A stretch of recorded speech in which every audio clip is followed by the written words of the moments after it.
Good morning students. कल हमने जो है शेप्स ऑफ डिफरेंट ऑर्बिटल तक पढ़ लिया था बेटा। आज नेक्स्ट टॉपिक है energy level diagram. Energy level diagram बेटा, अगर आपको याद हो मैंने ऑफबॉ रूल आपको पहले करवाया था। वो पहले करवाने का एक रीज़न था कि ऑफबॉ रूल जो है वो बाकी सारे एलिमेंट्स के लिए सही बैठता है। ऑफबॉ रूल क्या कहता था कि पहले 1s भरना है, फिर 2s भरना है, फिर 2p भरना है, फिर 3s भरना है, फिर 3p भरना है, फिर 4s भरना है, फिर 3d भरना है। ठीक है जी, ये ऑफबॉ का ऑर्डर था। 1s 2s 2p 3s 3p 4s 3d 4p 5s 4d 5p 6s। तो ये बेटा सारा ऑर्डर था ऑफबॉ का।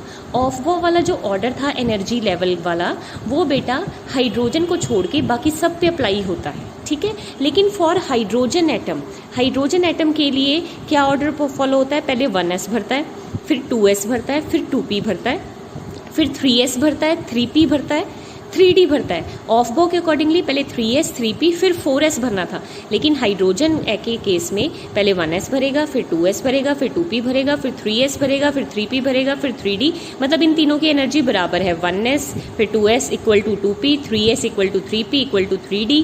ठीक है, फिर 4s equal to 4p equal to 4d equal to 4f। तो ये बेटा हाइड्रोजन एटम के केस में एनर्जी लेवल डायग्राम है, और बाकी मल्टी इलेक्ट्रॉन के केस में ये वाला एनर्जी लेवल डायग्राम है जो मैंने आपको ऑफबॉ रूल में समझाया था। ठीक है, हाइड्रोजन के केस में सबसे कम एनर्जी 1s की है, फिर 2s 2p की बराबर है, 3s 3p 3d की बराबर है, 4s 4p 4d 4f की बराबर है। लेकिन बाकी इलेक्ट्रॉन के केस में ऑफबॉ रूल रखता है सबसे कम 1s की, फिर उससे ज़्यादा 2s की, फिर 2p की, फिर 3s की, फिर 3p की, फिर 4s की, फिर 3d की, फिर 4p की, फिर 5s की। आप ऑफबॉ रूल वाला लेक्चर जाके देख सकते हैं। ठीक है, तो अब क्वेश्चन क्या आता है कि हाइड्रोजन एटम और मल्टी इलेक्ट्रॉन, इसमें इस पेज पे कुछ नहीं लिखा हुआ तो ज़्यादा कुछ पढ़ने की जरूरत नहीं, क्योंकि नॉर्मल ऑफबॉ रूल वाला बता रखा है कि 1s 2s 2p 3s 3p 4s 3d 4p 5s 4d 5p 6s की ये एनर्जी लेवल डायग्राम है। जिसकी एनर्जी लोअर है उसको पहले भरना है, जिसकी एनर्जी हायर है उसको बाद में। ये ऑफबॉ रूल के अकॉर्डिंग है। ये हाइड्रोजन को छोड़ के बाकी सारे एलिमेंट्स में फॉलो होता है, लेकिन हाइड्रोजन में ये वाला डायग्राम फॉलो होता है जो आपका पेज नंबर आई गेस 45 पे। ठीक है जी, तो हाइड्रोजन के केस में ये फॉलो होता है और बाकियों के केस में ये वाला एनर्जी लेवल डायग्राम फॉलो होता है। ठीक है, तो अब डिफरेंस क्या है हाइड्रोजन एटम और मल्टी इलेक्ट्रॉन एटम में? हाइड्रोजन के केस में बेटा जो एनर्जी है वो सिर्फ शेल पे डिपेंड कर रही है, एन पे डिपेंड कर रही है, एन होता है शेल। लेकिन मल्टी इलेक्ट्रॉन के केस में जो एनर्जी है वो शेल पे भी डिपेंड कर रही है और सब शेल पे भी डिपेंड कर रही है, एन पे भी डिपेंड कर रही है और एल पे भी डिपेंड कर रही है। हाइड्रोजन के केस में जो ऑर्बिटल्स हैं उनकी सेम एनर्जी है, जैसे 2s और 2p की एनर्जी बराबर है, 3s 3p 3d की एनर्जी बराबर है, 4s 4p 4d 4f की एनर्जी बराबर है। लेकिन मल्टी इलेक्ट्रॉन एटम के बीच में के केस में हर एक की एनर्जी डिफरेंट है। सबसे कम 1s की है, फिर उससे ज़्यादा 2s की, फिर उससे ज़्यादा 2p की, फिर उससे ज़्यादा 3s की, फिर उससे ज़्यादा 3p की। किसी की भी एनर्जी बराबर नहीं है। हाइड्रोजन के केस में शील्डिंग इन्वॉल्व ही नहीं है, क्योंकि हाइड्रोजन के में एटॉमिक जो एटम है उसकी कन्फिग्रेशन है 1s1, तो पहला ही इलेक्ट्रॉन है, उसके आगे कोई इलेक्ट्रॉन नहीं है, तो इस केस में शील्डिंग रिक्वायर्ड नहीं है। लेकिन मल्टी इलेक्ट्रॉन के केस में क्योंकि शेल्स इन्वॉल्व होते हैं अलग अलग, तो इस केस में शेल्स और सब शेल की शील्डिंग रिक्वायर्ड होती है। ठीक है, तो ये हाइड्रोजन और मल्टी इलेक्ट्रॉन मतलब जिसमें एक से ज़्यादा इलेक्ट्रॉन हो। हाइड्रोजन में एक इलेक्ट्रॉन होता है, बाकी सारे क्या हैं? Multi electron. ठीक है बेटा, तो इसके साथ ही खत्म हो गया। Next is electronic configuration of atom. ये मैंने आपको ऑफबॉ रूल वाले जो मैंने लेक्चर पहले दे दिया था उसका एक रीज़न था कि पॉली समझाने से पहले मुझे ऑफबॉ और इलेक्ट्रॉनिक कन्फिग्रेशन समझानी पड़नी थी, इसीलिए वो मैंने पहले समझाया था। तो वो मैं ऑलरेडी करवा चुकी हूँ कि आपने इलेक्ट्रॉनिक कन्फिग्रेशन कैसे फिल करनी है ऑफबॉ रूल के अकॉर्डिंग। ऑफबॉ प्रिंसिपल भी मैं पढ़ा चुकी हूँ। ठीक है, ऑफबॉ रूल बहुत इजी है और ये मैं ऑलरेडी करवा चुकी हूँ, तो बस आपने इसकी डेफिनेशंस वगैरह कर लेनी है। ऑफबॉ के बाद नेक्स्ट इज़, ये सारा पढ़ने की ज़रूरत नहीं है, ऑफबॉ का बेसिक आपको आना चाहिए। ठीक है, उसके बाद ऑफबॉ के बाद हुन रूल ऑफ मैक्सिमम मल्टीप्लिसिटी, ये मैं ऑलरेडी करवा चुकी हूँ। पॉली एक्सक्लूजन प्रिंसिपल, ये मैं ऑलरेडी करवा चुकी हूँ। और मैंने इलेक्ट्रॉनिक कन्फिग्रेशन आपको लिखनी सिखाई है 1 से लेके 30 तक एलिमेंट की। ठीक है जी, उसी तरह से देखो हाइड्रोजन की कन्फिग्रेशन है, फिर हीलियम की कन्फिग्रेशन है, आगे एक टेबल बना है आपकी बुक में, hydrogen, helium, lithium, beryllium, boron, carbon, nitrogen, oxygen, fluorine, neon. तो ये सारी कन्फिग्रेशन मैंने आपको लिखनी सिखा दी हैं ऑलरेडी। मैंने ये जो लेक्चर था आई गेस मैंने शायद टीचर्स डे वाले दिन ये लेक्चर सेंड किया था, तो ऑलरेडी मैं सब करवा चुकी हूँ। सोडियम, मैग्नीशियम, फॉस्फोरस, इन सब की कन्फिग्रेशन ऑलरेडी करवा चुकी हूँ। इवन जिंक तक मैंने करवा दी थी, 30 तक इलेक्ट्रॉनिक कन्फिग्रेशन करवा चुकी हूँ। ठीक है बेटा। उसके बाद नेक्स्ट टॉपिक है exceptional configuration of chromium and copper. ठीक है, क्रोमियम और कॉपर की एक्सेप्शनल कन्फिग्रेशन क्यों होती है, इसका जो आंसर है वो आपका पेज नंबर आपको मिलेगा 58 पे। ठीक है, 58 नंबर पेज पे आपको इस क्वेश्चन का आंसर मिल जाएगा। ठीक है जी, तो मैंने 58 नंबर पेज पे लिख दिया है, why chromium and copper acquire exceptional configuration. ठीक है, मैंने यहाँ पे क्रोमियम एंड कॉपर मेंशन किया है, बाकी जितनों की भी एक्सेप्शनल कन्फिग्रेशन होगी रीज़न तो यही आएगा। ठीक है बेटा। उसका पहला रीज़न है सिमिट्री ऑफ ऑर्बिटल। ठीक है, सिमिट्री ऑफ ऑर्बिटल कैसे, देखो क्रोमियम की कन्फिग्रेशन होनी चाहिए D4 4s2, क्योंकि क्रोमियम क्या होता है 24 का मतलब D4, जो D के 5 ऑर्बिटल होते हैं उनमें 4 इलेक्ट्रॉन होने चाहिए। लेकिन अगर एक इलेक्ट्रॉन S में से उछल के, ठीक है ये S में 2 है, D में 4 है, S में 2 है, लेकिन अगर एक इलेक्ट्रॉन S में से उछल के D में आ जाए बेटा, तो जो क्रोमियम है उसके D में 5 इलेक्ट्रॉन हो जाएंगे। और आपको पता है D में मैक्सिमम कितने, देखो जब D में 4 इलेक्ट्रॉन है तो S से एक उछल के अगर इसमें आ जाए तो D में 5 इलेक्ट्रॉन आ जाएंगे। और आपको पता है D में मैक्सिमम आ सकते हैं 10 इलेक्ट्रॉन। अगर 5 इलेक्ट्रॉन आए हुए हैं तो ये क्या है, हाफ फील्ड। आपको पता है हाफ फील्ड और fully filled electronic configuration are symmetrical and symmetry leads to stability. तो पहला रीज़न है सिमिट्री ऑफ ऑर्बिटल, क्योंकि सिमिट्री से स्टेबिलिटी आती है और हर कोई इलेक्ट्रॉन चाहता है कि वो स्टेबल हो जाए, इसीलिए जो है वो एक्सेप्शनल कन्फिग्रेशन एक्वायर करता है।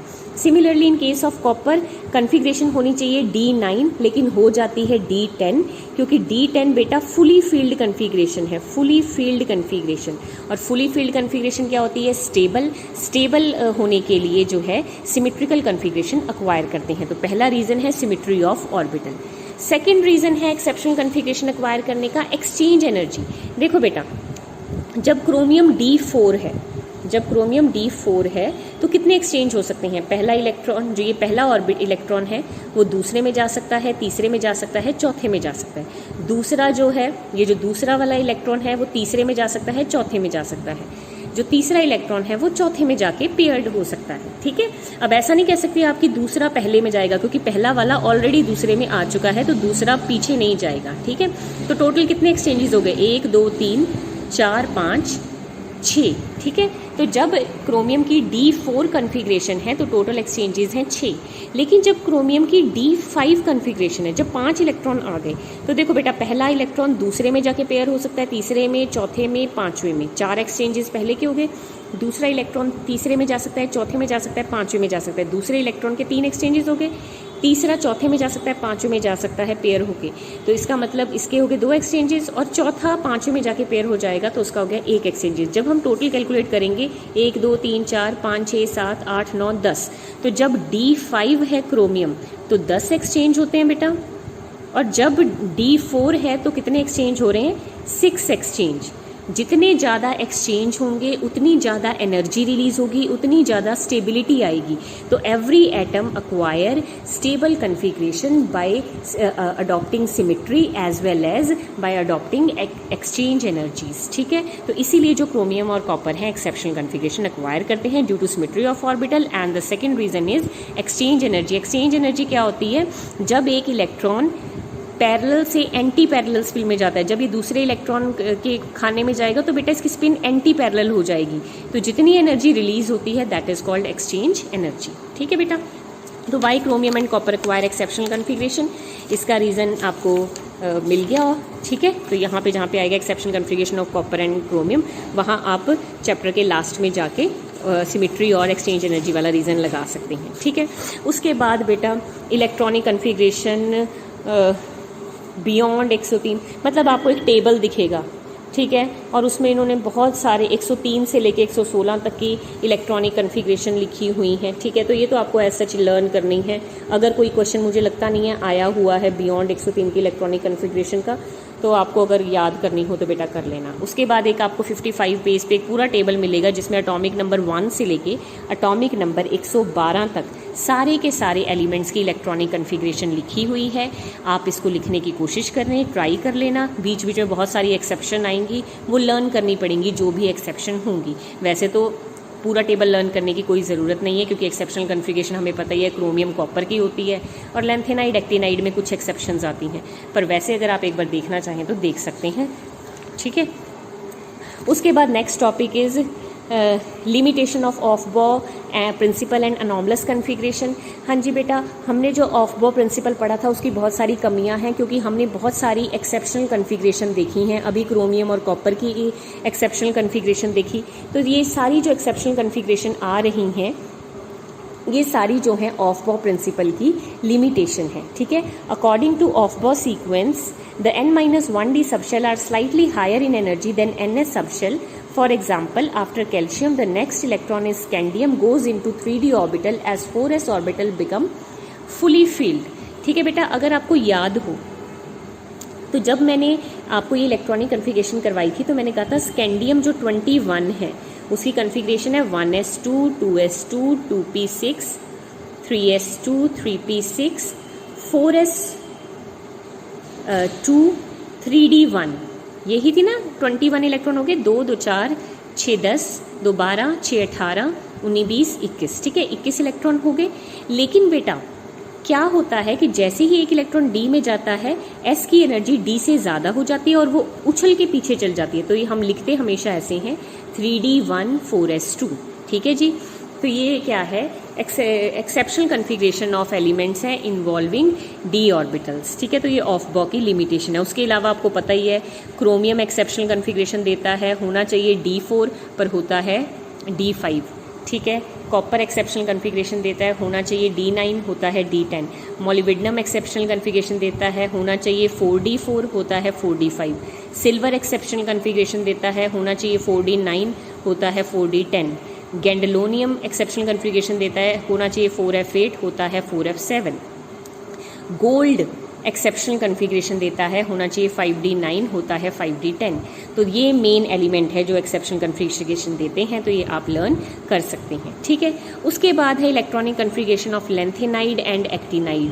ये आपने +1 में भी बेटा पढ़ा हुआ है कि why lanthanide and actinide acquire exceptional configuration. ठीक है बेटा, इसका रीज़न क्या है बेटा, अगर मैं आपको बताऊं कि जो लेंथेनम है फर्स्ट एलिमेंट उसकी कन्फिग्रेशन क्या होती है बेटा, यहाँ नहीं दे रखा, मैं लिख देती हूँ। लेंथेनम की कन्फिग्रेशन होती है बेटा, लेंथेनम इज़ 57, उसकी कन्फिग्रेशन होती है 5d1 6s2। ठीक है जी, और उसके बाद 4f भरना होगा। ठीक है, तो 5d1 6s2। तो लेंथेनम के बाद जो दूसरा एलिमेंट है, ठीक है, सीरियम, उसकी कन्फिग्रेशन होनी चाहिए थी 5d2 और 6s2। ठीक है जी, क्योंकि अगर ये d1 है तो ये d2 होना चाहिए, लेकिन सीरियम में ऐसा नहीं होता।